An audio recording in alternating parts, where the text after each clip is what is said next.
Now the dural folds. These dural folds are formed by the reduplication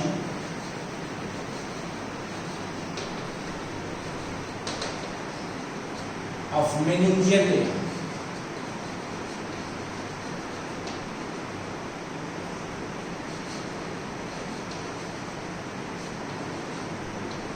Of cranial durameters.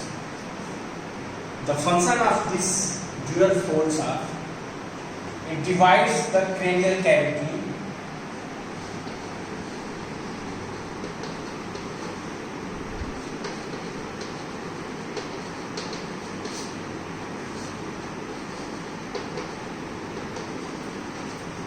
into the incomplete compartment, incomplete chamber.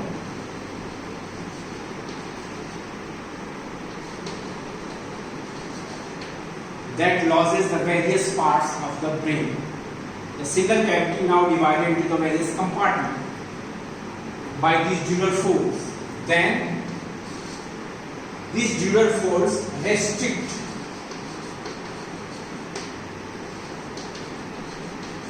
the movement of brain.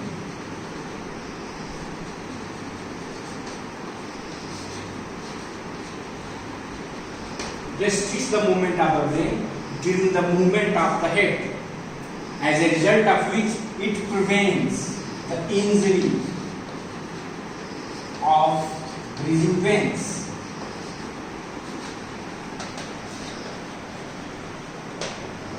And the third function, these dural folds enclose the venous sinuses.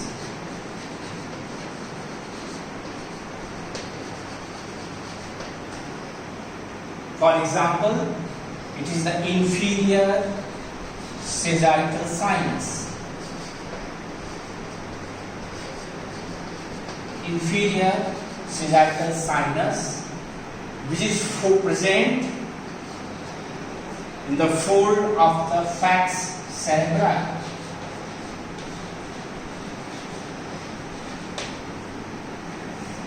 Now there are 4 folds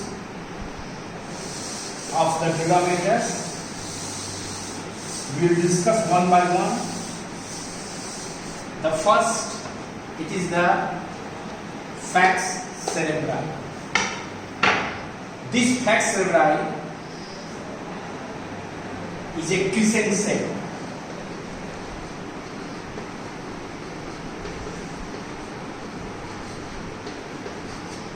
Fold of the durameters. It is projected into the median longitudinal fissure.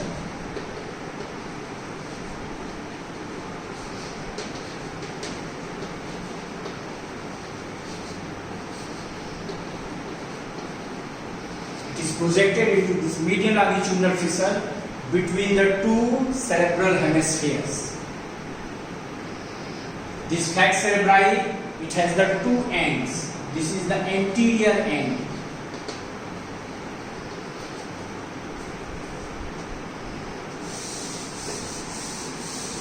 Anterior end, and this is the posterior end.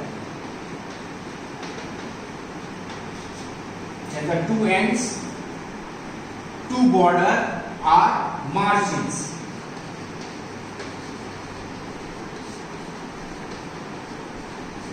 Borders are margins. It is the superior border.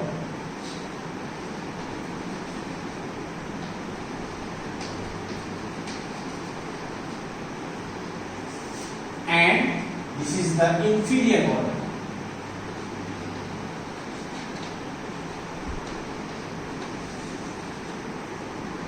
And it has the 2 surfaces. The surfaces are lateral surface. Lateral surface. Now suppose this is the falx cerebri. It has the anterior end, broader posterior end. This is the superior border and this is the inferior border. Now it has the 2 surfaces. It has the 2 surfaces. The two surfaces are the two lateral surface. Now, this anterior end, if we compare with the posterior end, this anterior end is narrow, while the posterior end, it is the broader.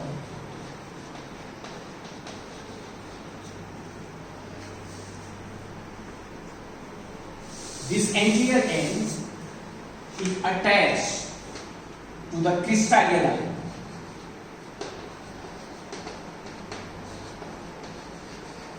of ethmoidal bone.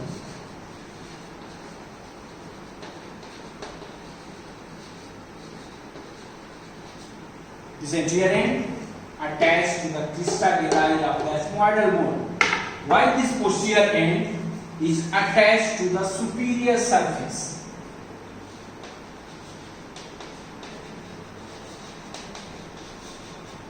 Tentorium cerebellar.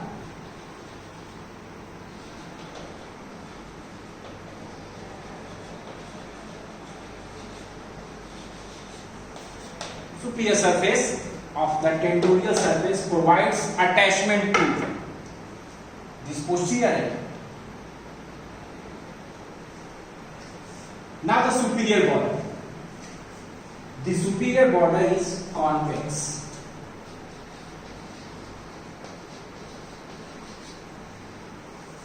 This is attached border. It is attached.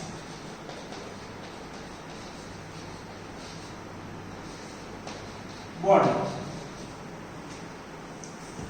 From anterior to posterior, it is attached to the anterior one. This one is attached to the frontal crest of the frontal bone. Frontal crest of the frontal bone. While the posterior, above and the posterior part, it is attached to the lip of sagittal sulcus.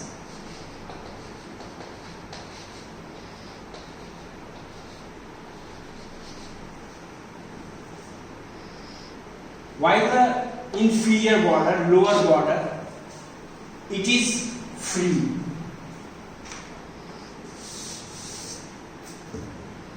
The inferior border is free, not attached to the bone.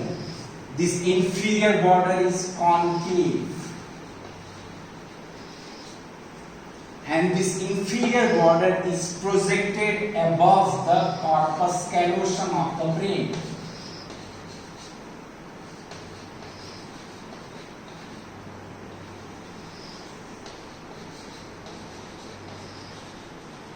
Corpus callosum of the brain.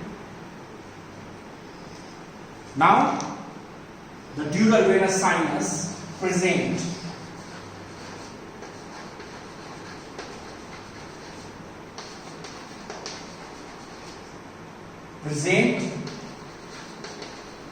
in this dural fold is one dural sinus that is present in the attached border. It will start from the anterior. Anterior it is narrow. As we go posteriorly, it is broader. This sinus is known as the superior sagittal sinus.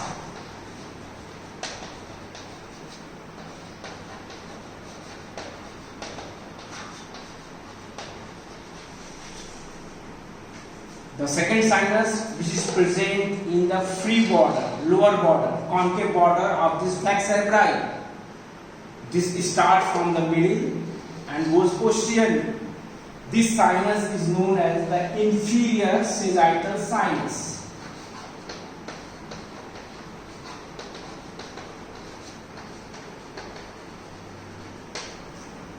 And the third sinus is present at the junction of the falx cerebri and the tentorium cerebelli. At this junction, where this posterior end fuse with the tentorium cerebri, this sinus is known as the straight sinus.